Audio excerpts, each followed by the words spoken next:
Hotep, and welcome back for another edition of Truth Seekers. So when was the trap set for we as black people, for us? When was the trap set to keep us impoverished and enslaved? There was a trap set for us long ago, and it was set in a way to ensure that we would never escape it. Laws were created, acts, decrees, edicts. All of these things were written and implemented and put into effect so that till this day, we as black people would stay exactly where we are. 150 years, and right now today, our status in this nation is really no different than it was during the time of the Civil War, Emancipation Proclamation, which, if you really know anything about that, were we ever truly freed with the Emancipation Proclamation? None of these things were ever done or written for us, just like the Constitution. How could these things have been written for us, the Declaration of Independence? We were slaves. The very people, the so-called, fathers of this nation, great fathers of this nation, forefathers, were slaveholders. We were still, our ancestors were still being held in captivity when these documents were written. So, that leaves me to ask the question, the trap that was set for black people, the demise of black success, of black empowerment in this nation. When was that trap set? Now, slavery had existed in Europe since classical time, and it did not disappear with the fall of the Roman Empire. It lasted for a long time yet. It lasted some time afterward, until around the 11th, 12th century, when it was totally wiped out throughout Europe. And if you ask me, the trap that was set for black people began when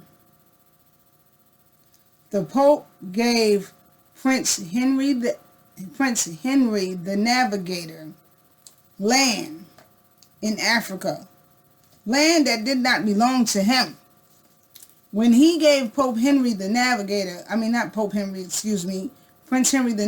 300 miles off the coast of Africa, that's when it all began, if you ask me. Okay? Prince Henry the Navigator being a Portuguese. Portuguese had been trading along Africa for quite some time. Since the 1400s, they have been trading along Africa. But in my opinion, the trap was really set for us when the Pope gave him land. Just gave it to him. Yeah, go ahead here. You can have some land over there. Yeah, take some land, because see, Prince Henry the Navigator had been trading with the Africans and had been getting slaves and capturing slaves and bringing them back to the Pope. And as I said in one of my videos,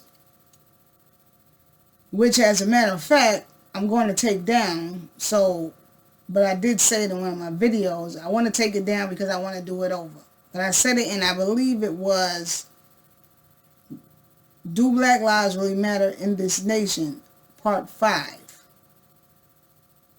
He having given the Pope slaves as gifts. And I'm just saying, the Pope must have been so pleased with these slaves that he just said, you know what, I'm going to give you some land. I'm going to give you some land. Yeah. Some land over there, because you're doing good over there in Africa. You're doing real good. So I'm going to go ahead and give you some land. And he gave them all this land. 300 miles, that's a lot of land. Supposedly like 300 miles, that's a lot of land. Gave them this land. And of course, what did he do? Went back and told his people, hey man, I got all this land over here. The picking is good over here. Living is good. We can build up our land. We can build up our homeland from all this stuff that I found over here, the riches and the resources that I found over here in this land, okay, Africa. So that's how it began. Also with him, the Pope, Nicholas V. V, writing the papal bull. Writing this papal bull, okay, and giving the rights to go into Africa, Congo, and different parts of Africa, and take into perpetual servitude all infidel, pagan, and pagans, all non-Christians, all people that I guess they won't adhere to what we want. They won't adhere to what you want. They won't adhere to your ways. They won't adhere to the word of the Roman Catholic Church. Go over there and take them. Take them into perpetual servitude. Perpetual servitude, meaning indefinitely. This could last for who knows how long. It could last for a little while. It could last forever. Okay, to me, this was the beginning. This was the beginning of the trap, the downfall for black people, black people's failure, okay, here in this nation, okay, in the world, basically, all right, because I don't really know too many parts of the world where black people are pretty much doing, good, or should I say, really living high on the hog, having a chance to rise to their full potential and be all that they can be, okay? So, all over the world, this is when the trap was actually set, if you ask me. But I want to also say, this is what we know as the beginning of the downfall for black people. The beginning, but it was not the end. No, it was not the end. It was just the beginning. And I'm not going to just talk about slavery, because we all know about that. If you know anything about the slave trade and anything about history, then we all know about that, okay? So, to me, this was the beginning. But, see, to me, honestly speaking, this was not really, how can I say it, okay? How do I want to say it? This is not what I'm referring to as the trap set for the downfall of black people in America. What I refer to as the trap set for the downfall of black people in America was, like I said earlier, all the laws, the acts, the edicts, the decrees that were written and still to this day hold power. All of these things that were written and passed through Congress and still to this day hold power. Even though they say that many of these edicts and laws and codes were eradicated and done away with back in the 60s during the civil rights movements. When I look around and I see what's going on today, and I see the status of where black people still are in this country, the fact that since the Civil War, we have really not moved. When I say move, listen to me.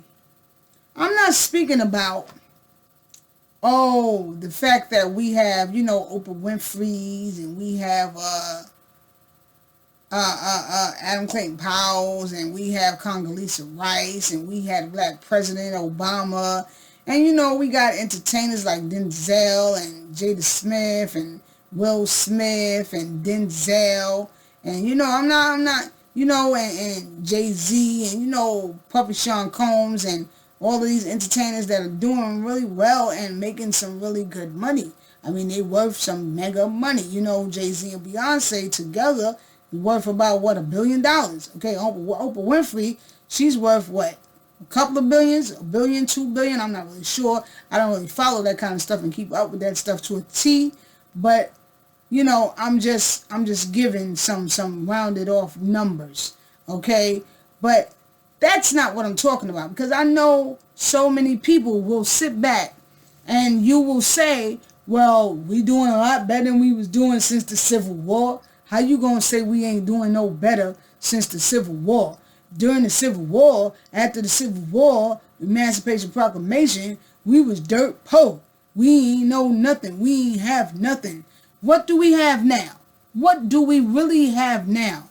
Honestly speaking, I watched this brother today, and I shared this video on my Facebook. And this brother by the name of Killer Mike, but he's down with this organization out in Atlanta. I believe this is where they're from. And I believe it's called Black Conventional. I'm not really sure what's the name of it. Black Conventional. Let me check it out real quick for y'all. Let me check out my Facebook real quick. Give me 1 second. This way y'all can go check it out too. You might be in Atlanta, you might be in the Georgia area, so you know you go on and check that out, because I found it to be very powerful what he said. And I also went and looked into this organization a little bit. That's how I found out they were based out in Georgia. And I was like, damn, if only I was in the Georgia area. I would love to be down with a powerful black organization like that. They're trying to rebuild and bring back Little Africa, Black Wall Street, okay, Tulsa, Oklahoma, when we were doing it, okay. One of our greatest accomplishments since our ancestors were brought here to the north on this land. One of our greatest accomplishments was with Black Wall Street, Little Africa, what is known as too, okay, the metropolis of the world, okay, right in Tulsa, Oklahoma. I even put a little clip in one of my last videos that I did not too long ago. Okay, the name of this organization is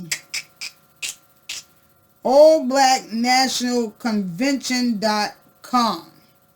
allblacknationalconvention.com. Now listen to me. I listen to this brother. As a matter of fact, I'm going to play this for y'all. Part of the South right now. Who fishes? Who knows how to... I have to say this because I know our spirit and our emotions get stirred. I'm not against nobody on the panel. I'm with everybody on the panel. I'm not diametrically opposed to anybody on the panel. I agree with everything my brother said about revolutionaryism. So let me ask you guys a few questions. We're in the South. We're in the heart of the South right now. Who fishes? Who knows how to fish? Hands down. Who knows how to hunt? Less hands. Hands down. Who shoots on a regular basis, meaning once or twice weekly? Hands down. Now you see how many hands? Not that many people. Their own food right now. Hands down. You ain't ready to oppose nothing. You are as a part of this system as any white person gentrified in this city.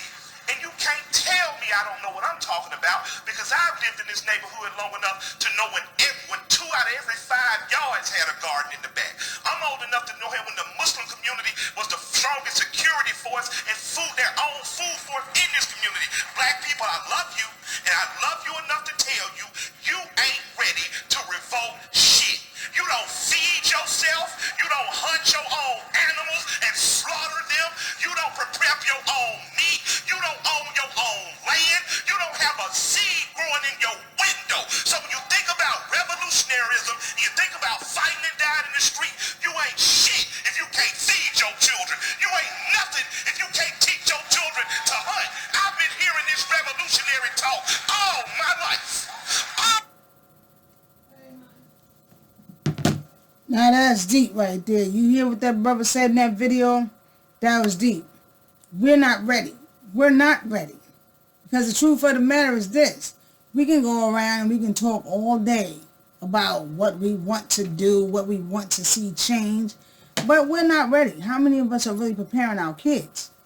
How many of us, like he said, how many of us even take sending our children to defense classes such as karate?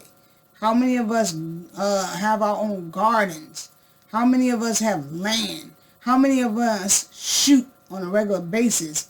How many of us are owners of any property, any businesses? So how can we arm ourselves? How can we? We're really not ready. We're really not. We're not ready, you know. And part of the reason why also, not just because of all of those things, but like I was saying, when we talk about all of the laws and we talk about all of the edicts and all of the acts that were implemented and put into place to keep black people down, a lot of people will sit back and they'll say, yeah, but you know, that's a long time ago. Those things don't exist no more. What you think happened to it? Do you really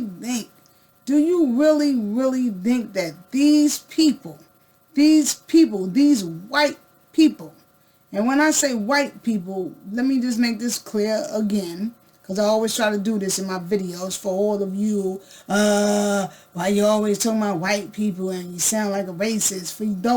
For those of y'all, I try to make this clear. I'm not talking about you white people, okay? Because you white people, I ain't worried about y'all. Y'all not even a threat to me. Shit, you damn near like me. I'm talking about the white people in power. Okay, the white people in power, the white elitists, the white people that have the power to make shit happen, that have the power to change laws, to write laws, to make things happen. You understand what I'm saying? Those are the white people that I'm talking about when I speak in my videos and that I'm talking about right now. Okay, so moving right along. How many of y'all really think that these people really sat back and ripped any of these things up? Do you really think that these documents are still not sitting up in the Library of Congress or up in Congress somewhere? All of these laws and all these edicts, did you see them get up on TV? Did you see them put it in the paper that they took these edicts and these laws and these decrees and these acts and burned them up, threw them into the furnace? No, I haven't seen any proof of anything like that ever happening. And I watch a lot of documentaries and I read a lot of books. Okay? So, like I said, for those of you that may sit around and you may say, oh, well, we doing a lot better now today than we were during the Civil War, because the Civil War, we ain't had no money after Emancipation Proclamation. We was poor, and, you know, we was ignorant, and we ain't had no education, and, you know, but listen to me. Where are we now? Do we have any communities now? How many of us own our own home? How many of us own our own land? Even the ones of us that may live in a home, how many of us own it, and own the land? Okay? How many of us own our own businesses? How many of us are taking some type of defense classes, shooting classes, shoot on a regular basis, grow our own food, have our own garden? You know, how many of us bank with black banks? How many of us keep our money in white banks? So, at the end of the day, The point that I'm trying to make is this. If you are still leaning on these government white organizations, officials for assistance, then how can you really say we doing better? How are we doing better? How are we? You understand what I'm saying? I mean, Black Wall Street. What was this? The 1920s, 1930s, the early 1900s? Okay, this was a time when most of these black people, that these Indians, because those of you that do not know, Indians too were slave holders. Okay, so many of you walk around and you run around and you talk about, oh, I'm half Indian. I got Indian in my family. Because you don't want to be black. Nobody wants to be black. Nobody wants to be African. Nobody wants to be black. You know, they've made you hate your own color. They've made you hate your own people. They've made you pretty much hate just about everything about yourself. But many Indians, okay, they were slave holders too. And many of the Indians who brought these black people to Tulsa, Oklahoma as their slaves. But even these people and the ones that were already free, the ones that came over once they heard about how good a black man could live, a black man and a black woman could live in Tulsa, Oklahoma, they built with nothing. So when we sit around today and we're constantly saying, oh, well, you know, we doing a lot better, think about it. How are we doing better? How are we doing better? But the point that I wanted to point out to y'all was the traps that were set. Because there were traps that were set. And like I said, a lot of it was the laws, the acts, the edicts, the doctrines that were written to keep us where we are, keep black people impoverished. Edicts, laws, doctrines, things that were never ever eradicated or taken out. They told us that it was taken out during the civil rights movement, because that's what the civil rights movement was all about, right? Supposedly during the whole civil rights movement of the 50s and the 60s, we were given all of these rights, you know, segregation and all these things were lifted. And so they told us that these so-called black codes were all eradicated and whatnot. But the truth of the matter is that a lot of them were not. And you can see the proof with how we are today, what's going on in the black communities today. These were the traps that were set up to keep us impoverished. As a matter of fact, let's start with the doctrine of exclusion. What is the doctrine of exclusion? I'll tell you what the doctrine of exclusion is. The doctrine of exclusion says that no blacks will ever enjoy the fruits of white society or enjoy any of the benefits or luxuries of white society. That blacks can never be seen on the same level as whites. That was the doctrine of exclusion.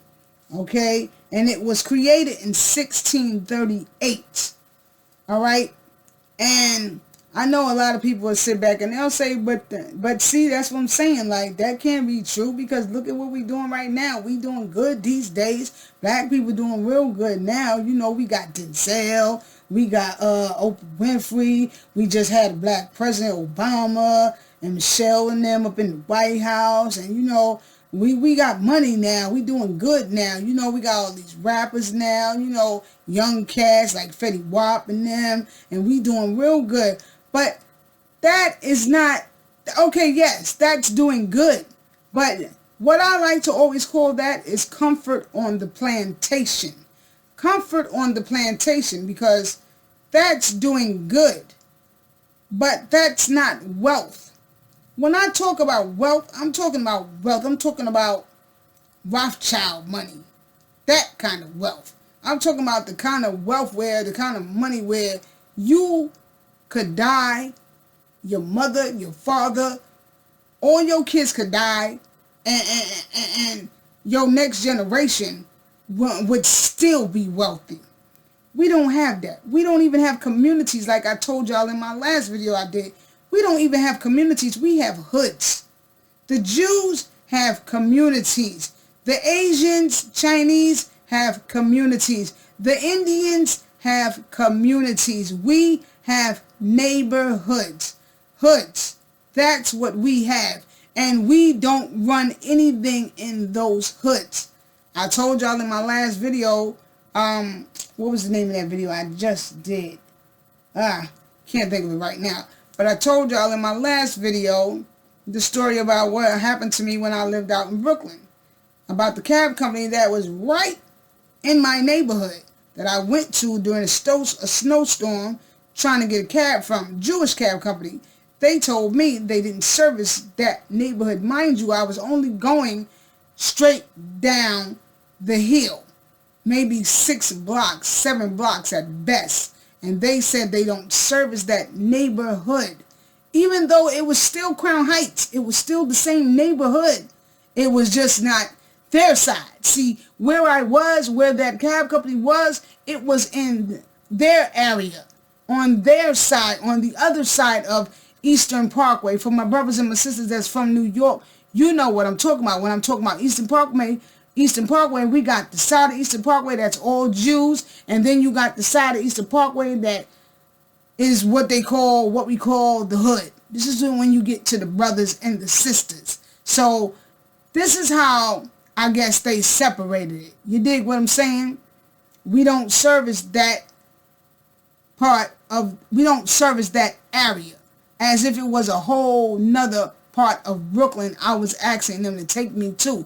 But this is the difference between communities and hoods. Little Africa, Black Wall Street was a community because these brothers and sisters own everything in that area, in that radius of Tulsa, Oklahoma. They own the doctor's offices. They own the schools. They own the bodegas. They own the grocery stores. They own the movie theaters. They owned everything, okay? And we don't have anything like that. So when I say we are still exactly where we were since the Civil War with the Emancipation Proclamation, supposedly had given us our freedom, then trust me, the numbers are in. Check the numbers. We are exactly where we were then. We just have a little more money. But come on, what is the money worth right now today anyway? Because when you think about that, all our money is owned by the Federal Reserve. And the Federal Reserve, that's their money. If you look at your money, pull a dollar out your pocket or any money out your pocket and look at the top. It says Federal Reserve Note. That ain't worth shit. If the Federal Reserve right now decide that they want to take all of their money out of all of these banks here in America, we all fucked up. All of us. Me, you, I don't care what color you are. White, black, purple, red, green, orange. It don't matter. Chinese, Indian, okay? Except for those people. Those people meaning those white people. Those white people in power. But for you white people who are not in power, who do not pull any strings, have any control, have any power, y'all are right in the same boat where we are. If that Federal Reserve ever decide to pull all their money out of all of these banks, that they have money spread throughout these banks here in the United States, then we're all fresh out of luck. Okay, so again, as I said, we don't have no power because most of us, we don't bank with black bankers. We don't have our money in black-owned banks. I'll tell you the truth. Right now, where I live at, I don't know where any black-owned bank is where I live. Okay? That's not an excuse. That's just a fact. Now, I could look into that. As a matter of fact, I will look into that. If I find out about a black bank that is in my area, an all-black bank, I would love to bank with a black bank because, you see, we need to keep our money within the community. So, you know, a lot of people, when you hear me speak, I don't want you to get the idea that I'm trying to say, oh, well, you just want to keep us separated. You always talking about separation. You know, we trying to get together. We trying to have diversity. We trying to be integrated. Listen to me. As you've heard me say many times before, if you're watching my videos, which I'm sure you do because I see my channel growing, I am not against diversity, okay? But I am a very strong believer that there can be no true liberation for black people until we as black people learn to be self-sufficient, until we as black people learn to stand together and have unity amongst ourselves. How can we go outside of our neighborhoods trying to have unity and diversity with outsiders when we can't even do it with inside our own neighborhoods? We can't even do it with inside our own homes for many of us. So that is where my true loyalty lies. I am very diligent and I am a strong believer of that. We must learn to coincide with one another before we can start thinking about going outside and trying to come together with other races, if you will. And that has nothing to do with discrimination. That has nothing to do with being a racist, because I can't be a racist. Okay, first of all, and it can't no black person be no racist anyway. Can't no one person be no racist, because, you know, racism is a group thing. All right, it is a group thing. Okay, a group thing. And when we talk about racism and race and all this stuff, I'm not in the race with nobody. Okay, I'm not in competition with no one. So, you know, let's first get the understanding of words and get our wording together. Now, going back to what I was saying, I say that the real true downfall of black people, the trap was really set for black people here in this nation when, excuse me for a minute, okay, when they started writing all these laws and all these acts and all these edicts, okay? And the doctrine of exclusion was one of the first, excluding black people from the right to enjoy white society. So for many of you that sit back and you say, oh, well, you know, we moving up now, you know, black people making money now, you know, we hobnobbing, partying, living next door to the white folks all the time now, all around the world. No. See, that is an illusion. That is an illusion. Just because you have money in your bank account, just because you have enough money to move into the white neighborhoods and buy that house in that all-white gated community, does not put you on their level. You understand what I'm saying? To you, it may put you on their level. But you are still not on their level. We are still not on their level. Like I said, when I say their level, I'm speaking about the same thing as in the difference between a community and a hood. Being on their level means being able to make choices, being able to make laws, being able to change things in Congress, being able to put bills on the table and get bills passed. We don't have that kind of power. We don't. Obama didn't even have that kind of power. Okay, he didn't. Let me tell you something. I was very proud to have a black president, although I know that was not our first black president. Okay, and that was not the first black man to be in power in Congress. Okay, I've spoken about this in other videos, so I'm not going to go into that right now in detail. But I'm very proud to have had a black president. All right, so, you know, that is neither here nor there. The point that I'm making is he didn't have that much power himself, and he was the president. The president is supposed to be the most important man, the most powerful man in the country. Am I right or wrong? Okay. So, but he didn't have that much power. That's why a lot of those executive orders that he could have wrote, where he could have changed a lot of things, he did not write. Okay? Some people say it was because he was their boy. He was their boy. Maybe he was. All right? Some people say it was because he had a family and he didn't want to put his family into jeopardy. And he didn't want to risk the chance of losing his life, or like I said, putting his family into jeopardy. Maybe that was it too. Maybe it was both. Okay? You know what goes on in this country. I mean, you're not a dummy. You're not stupid. You're not blind. You're not oblivious to what's going on in the world. Neither am I. Okay? But as I said, I can't say. I can't speak for that. Okay? Maybe it was both. Okay? I have my own opinions. I choose not to share that right now. Okay? But anyway, like I said, we have no power. Power. I'm not talking about money to buy you a brand new Lincoln Continental or the latest edition of a Cadillac or a BMW or a Jaguar or get a house in a predominantly all-white gated community. You know what I'm saying? The biggest or the most expensive house on the block. Okay? The corner house at that. Because everybody wants the corner house. You understand what I'm saying? That's not what I'm talking about. That's not power. That's not power. So for you, my brother and my sister, that you out there and you keep thinking that that's power, that is not power. Okay?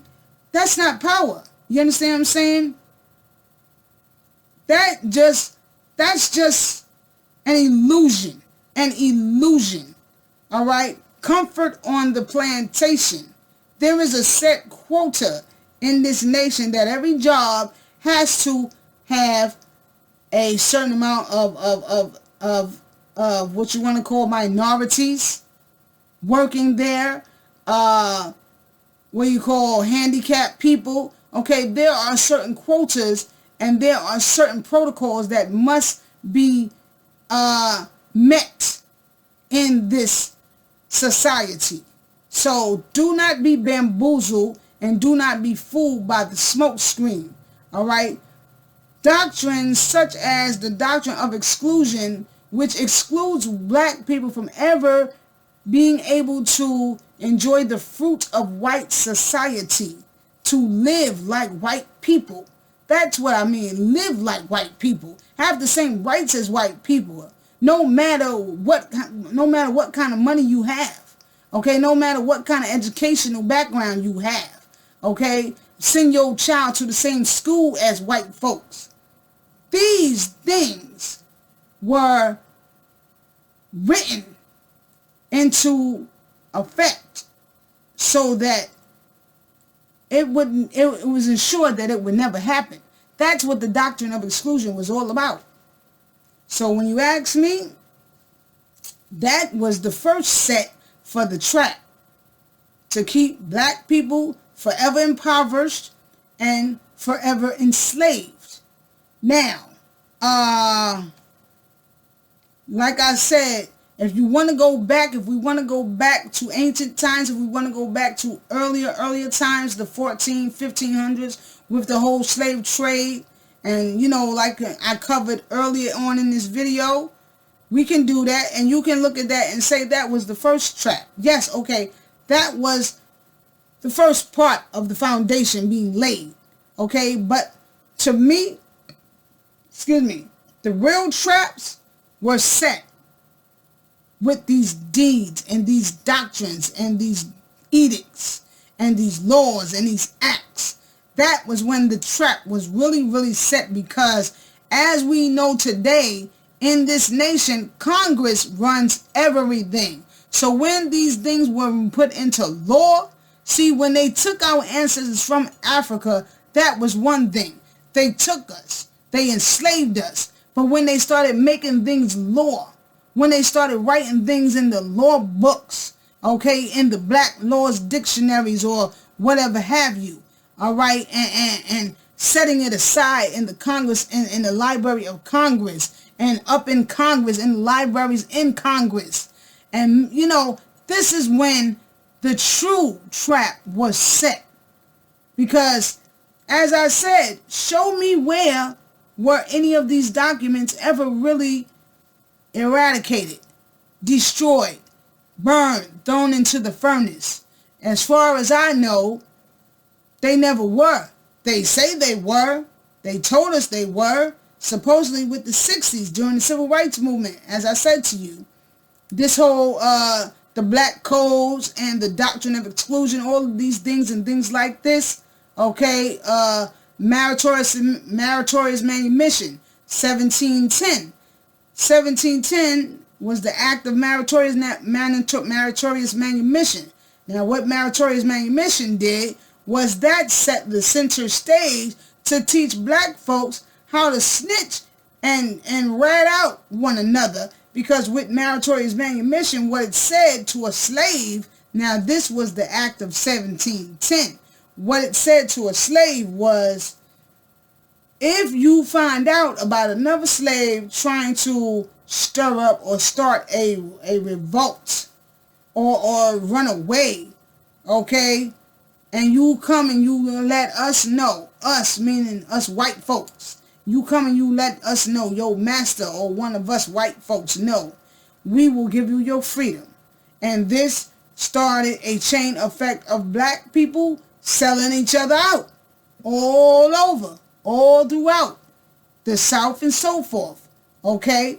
And you know, Willie Lynch, we can talk about Willie Lynch. I did a video on Willie Lynch, okay?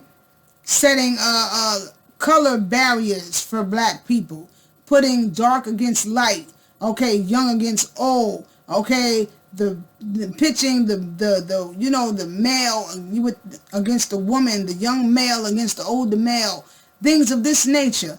All of these things, okay, but when these things started becoming law, you know what a law is? A law means that if it's written in that law book, in Constitution, in Congress, saying that you cannot spit on this ground, you had better not spit on this ground, because if you get caught spitting on this ground, that could mean time in prison for you, okay, or a ticket, or whatever that law stipulates the consequences will be, the repercussions will be, okay? So that's what I mean when I say that,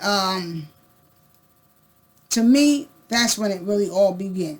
But I'm going to end this part right now. This is part 1. And I will see you for part 2. Peace and blessings be with you. Ashe.